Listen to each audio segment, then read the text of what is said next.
வணக்கம். இன்னைக்கு நாம ஜோதிடத்தை பத்தி கொஞ்சம் பேச போறோம். ஆனா நீங்க தினமும் பேப்பர்லயும் டிவிலயும் பாக்குற அந்த ராசி பலன்களை பத்தி இல்ல. அதுக்கும் மேல மாஸ்டர் ஈகே அவங்களோட படைப்புகளை அடிப்படையா வச்சு ஜோதிடத்தோட ஒரு ஆழமான ஆன்மீக பார்வையை நம்ம பார்க்க போறோம். சரி, உங்ககிட்ட ஒரு கேள்வி. உங்க வாழ்க்கை ஏற்கனவே நட்சத்திரங்கள்ல எழுதப்பட்டுருச்சுன்னு நினைக்கிறீங்களா? இது நம்மள பல பேர் மனசுல இருக்கிற ஒரு கேள்விதானே. எல்லாம் முன்னாடியே முடிவு பண்ணியாச்சு, நம்ம கையில எதுவுமே இல்லைன்னு ஜோதிடம் சொல்லுதுன்னு ஒரு பொதுவான கருத்து இருக்கு. ஆனா அது உண்மையா?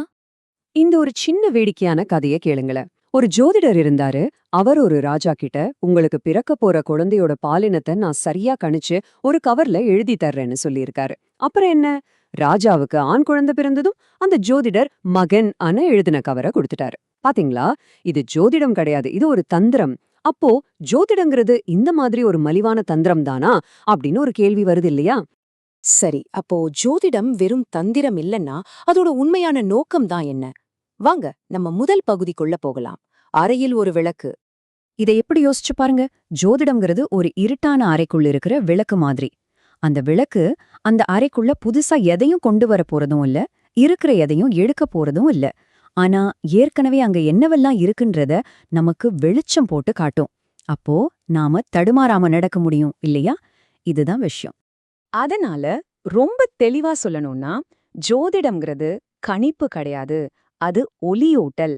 அது உங்களோட தவிர்க்க முடியாத எதிர்காலத்தை சொல்றதில்ல, உங்களுக்குள்ள மறைஞ்சிருக்கிற திறமைகளை வெளிக்கொண்டு வரது. இது ஒரு விதியோட விஞ்ஞானம் கிடையாது, தீர்வுகளோட விஞ்ஞானம். இத ஒரு விதிகள் அடங்கின புத்தகமா பார்க்காம உங்களோட வாழ்க்கை பயணத்துக்கான ஒரு வரைபடமா பாருங்க. சரி, ஜோதிடம் ஒரு வரைபடம்னு சொன்னா, அப்போ நம்ம பயணத்துல நமக்கு எவ்ளோ சுதந்திரம் இருக்கு? இது ஒரு பெரிய கேள்வி இல்லையா? அதாவது, விதிக்கு எதிரா நம்ம சுய விருப்பம். ஜோதிடத்துல வர்ற இந்த முக்கியமான தத்துவார்த்த கேள்வியை இப்ப நாம பார்க்கலாம். இது புரிஞ்சுக்க ஒரு அருமையான உவமை இருக்கு.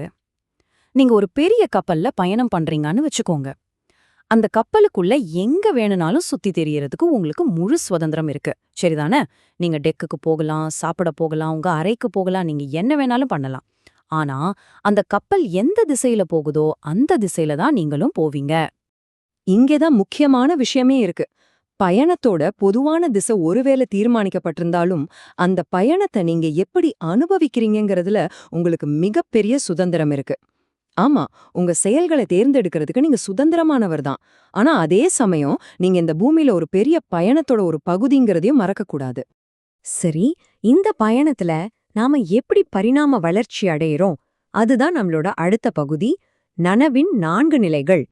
பாருங்க, இதுல மொத்தம் 4 நிலைகள் இருக்கு.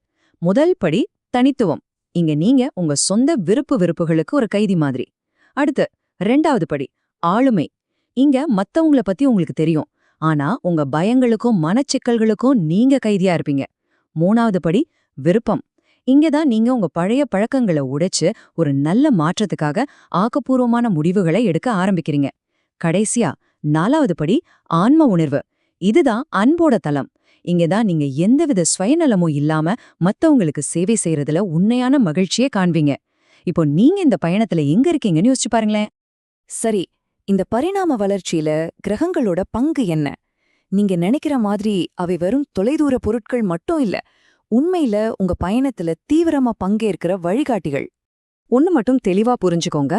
கிரகங்கள் உங்கள அடக்கி ஆள்ற கொடூரமான எஜமானர்கள் கிடையாது. அவை உங்களுடைய உதவியாளர்கள், உங்களுக்கான சுட்டிகள், அவ்வளவுதான்.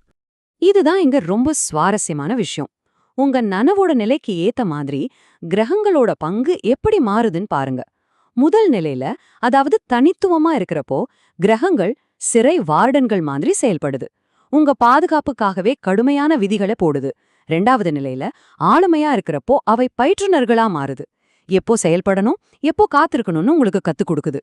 ஆனா நீங்க 3வது மற்றும் 4வது நிலைய அடையும் போது கிரகங்கள் உங்களுக்கு உதவியாளர்களா மாறி சேவை செய்யறதுக்கும் வளர்ச்சி அடையறதுக்கும் வாய்ப்புகளை ஏற்படுத்தி கொடுக்குது. சரி, இப்போ நாம கடைசி பகுதிக்கு வந்திருக்கோம். இது ரொம்பவே சக்தி வாய்ந்த ஒரு பகுதி. வாழ்க்கையில வர்ற கஷ்டங்கள, சவால்கள இப்படி ஒரு வேற கோணத்துல பாக்குறதுன்னு பார்க்கலாம். ஒரு ஜாதகத்துல தீய அம்சங்கள் இருக்குன்னு சொல்றாங்களே, அது உண்மையிலே தீயதுதானா? இந்த சக்தி வாய்ந்த கருத்தை கேளுங்க. ஜாதகத்துல கெட்ட அம்சங்கள்னு சொல்லப்படுறவை இல்லனா ஒரு மனுஷனால பொதுவான போக்கிலிருந்து மேல எழுந்து பறக்கவே முடியாது. என்ன ஒரு ஆழமான வரி பாத்தீங்களா? அதாவது சவால்கள் இல்லாம பெரிய வளர்ச்சி சாத்தியமில்ல. இதுக்கு ஒரு அற்புதமான உதாரணம் இருக்கு. சூரியன் சனி சதுரம் அப்படிங்கிற ஒரு அம்சம். இது ஒரு தாழ்ந்த நனவு நிலையில இருக்கிற ஒருத்தருக்கு எப்படி வேலை செய்யும்னா, அவங்க ஒரு முரடனா எங்கேயுமே பொருந்தாதவரா இருப்பாங்க. ஒரு தோல்வியாளரா கூட மாறலாம். ஆனா அதே அம்சம் ஒரு உயர்ந்த நனவு நிலையில இருக்கிற ஒருத்தருக்கு அவங்கள ஒரு மனித குலத்தோட தலைவரா மாத்துது. அதே ஒழுக்கத்தையும் அழுத்தத்தையும் பயன்படுத்தி அவங்க பெரிய உயரத்தை அடையறாங்க. பாத்தீங்களா? ஒரே ஜோதிஷ சவால், ஆனா 2 பேருக்கும் எவ்ளோ வித்தியாசமான விளைவுகள். அதனால நல்ல ஞாபகம் வச்சுக்கோங்க. கிரகங்கள் உங்களை எதையும் செய்யச் சொல்லி கட்டாயப்படுத்துறதில்ல. அவை சில நிபந்தனைகளை சூழ்நிலைகளை உருவாக்குது, அவ்வளவுதான். அந்த சவால்களை பலமா மாத்துறதுக்கான சாவி உங்க கையில தான் இருக்கு. ஆக ஜோதிடம்ங்கிறது விதிய பத்தினது கிடையாது. அது உங்களுடைய திறனை பத்தினது. கிரகங்கள் உங்களுக்கு ஒரு வரைபடத்தை கொடுக்குது. உங்க பயணத்தை தொடங்க நீங்க தயாரா?